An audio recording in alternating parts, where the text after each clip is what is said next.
Why an ex is so angry after a breakup sometimes.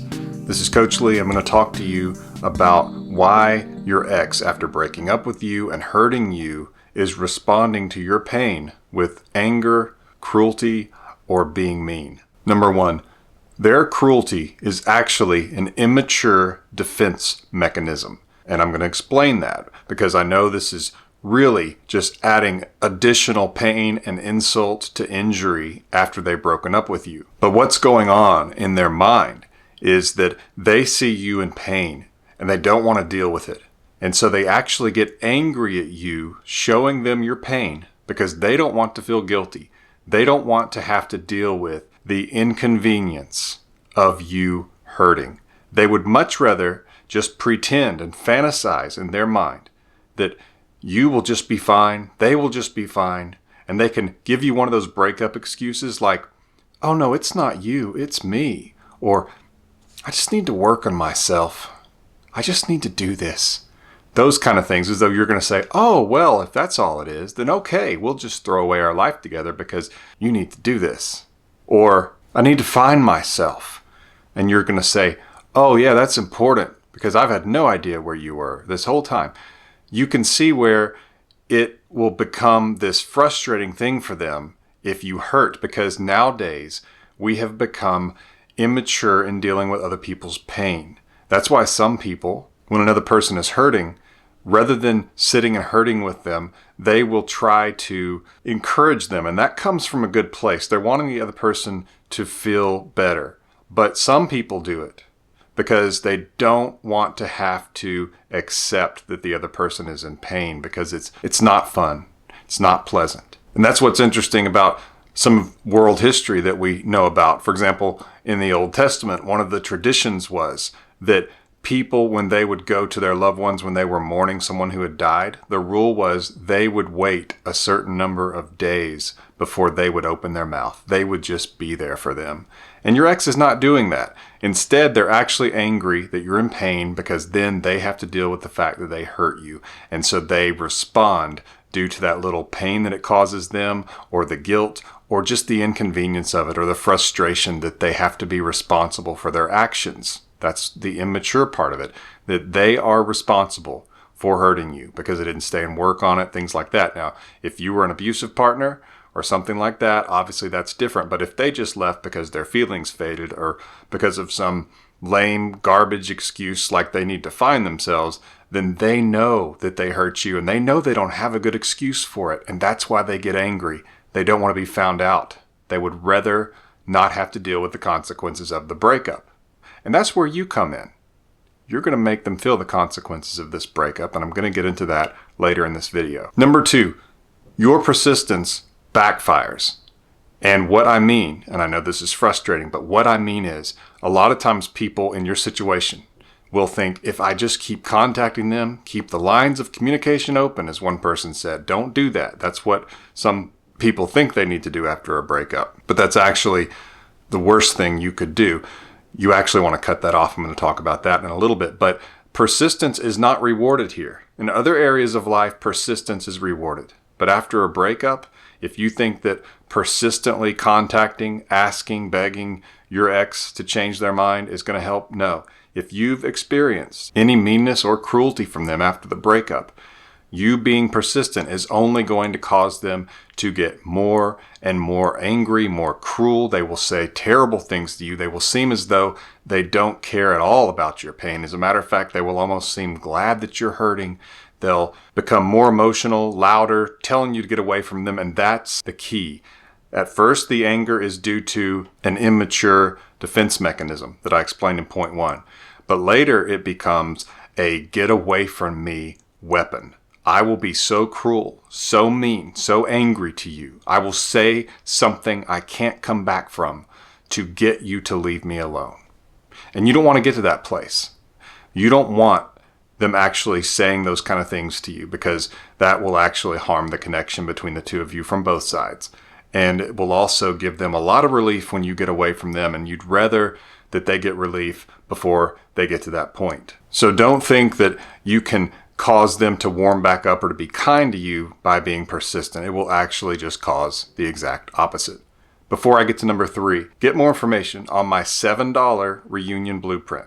Yeah, it's just $7. It's called the Reunion Blueprint. It's a guide to help you get your ex back. And you can get it at reunionblueprint.com. That's reunionblueprint.com. Thank you for your support and for listening to my commercial. Number 3, another reason that your ex can get so angry after they've dumped you, after they've done this emotional violence to you, rather than having compassion, they become angry. And part of it is because emotions are overruling logic at this point. That's true with a lot of breakups, because what will they say? They will say their feelings faded. And I have a video on limerence. I just posted a short, as a matter of fact, the same day of filming this video about limerence and how what really happens is people say, well, my feelings faded. Well, limerence faded because those early highs of the relationship, you were not emotionally designed to permanently live in that emotional high with this other person. That's just to get you two together. That's to get you two to do the work of getting to know each other, being around each other, and forming a bond, forming the attachment that leads to commitment. And that limerence that's there in the early days, it will fade. Psychologically, it has to. And that's why people often think that it means that they don't love the other person anymore when they don't have those butterflies anymore. And they don't realize that what comes from the ashes of limerence is commitment, companionship, and a feeling of family. And people will mistake peace and stability for boredom. And they will leave because of that. And so they are following their emotions already because they're just letting it steer them around. Oh, I don't feel the same today. I'm going to break up with this person. I'm going to end this relationship.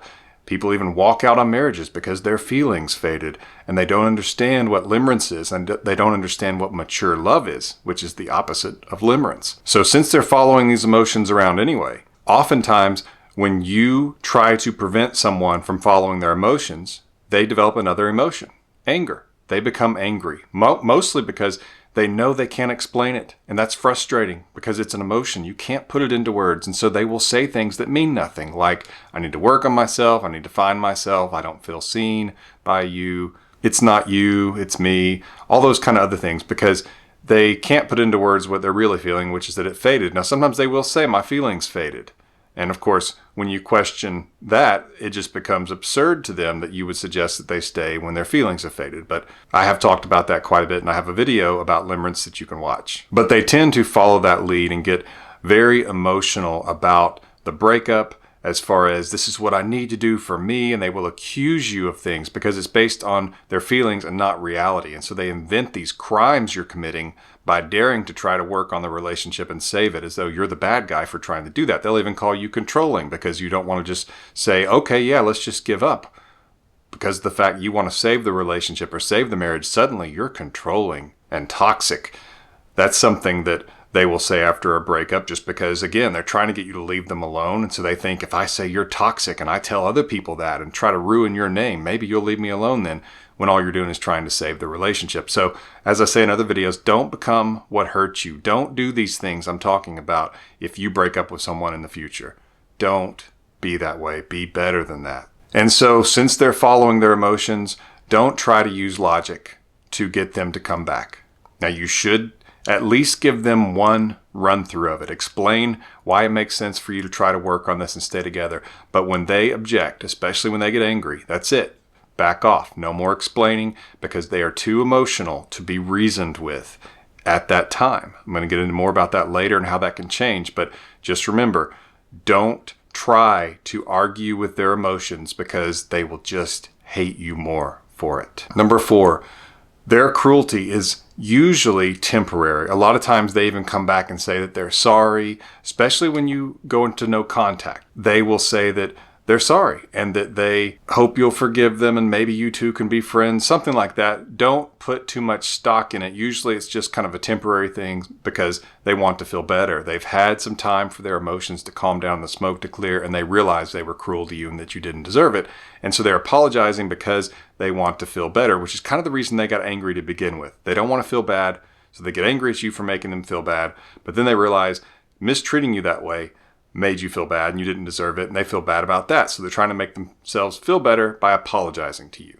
So don't get too excited. Accept the apology. Don't think that they're saying they want to get back together right then, because they're probably not. But accept the apology, thank them for it, and just kind of let the conversation die. Don't try to carry it. Don't try to ask questions and get them involved.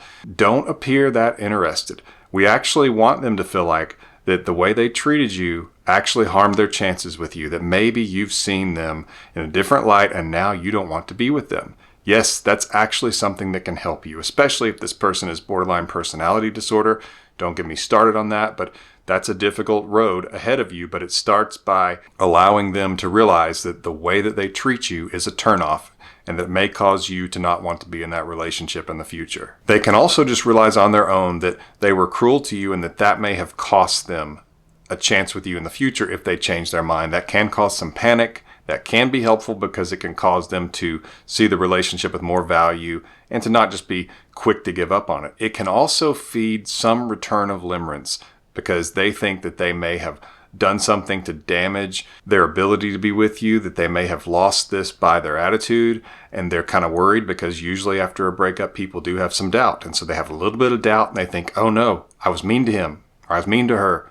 I may have blown it. What if I can't get back with them? And that can cause some limerence because limerence is based a lot of times on it feeling like the relationship is on thin ice. You don't have the time and the stability to feel confident about it. And so you think, what if this person suddenly decides they don't like me? Maybe we're on the 5th date and I'm deep in limerence and I'm thinking, I hope she likes me back. What if she doesn't? It can make limerence go even stronger and be more intense. And so you can get a little bit of that help too if they're cruel to you.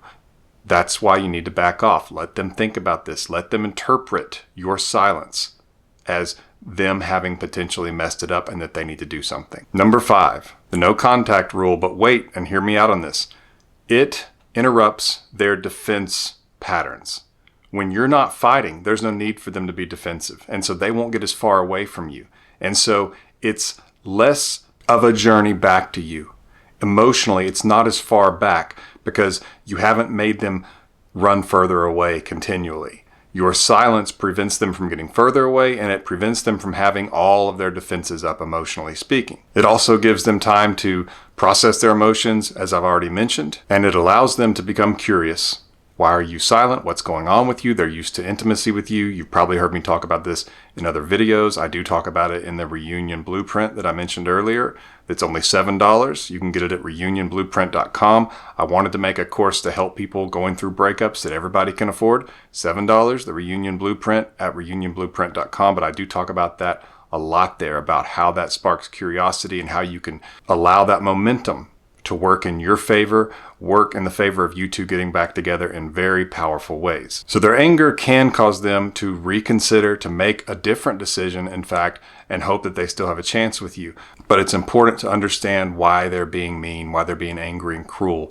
And like I mentioned in number 1, a lot of times it's because they don't want to see your pain. They're angry that you are making them have to see that. They don't want to hurt. They don't want consequences for their actions. They want to give you some lame excuse and you just go, oh, well, if that's why you're breaking up with me, we're good. They're not connected to reality. And that's why your ex is so cruel to you after breaking up with you. If you like this video and you'd like to see more like it, click the like button. Please subscribe to this channel. You can also follow me on Instagram at RealCoachLee. This has been Coach Lee, and as always, thank you for watching.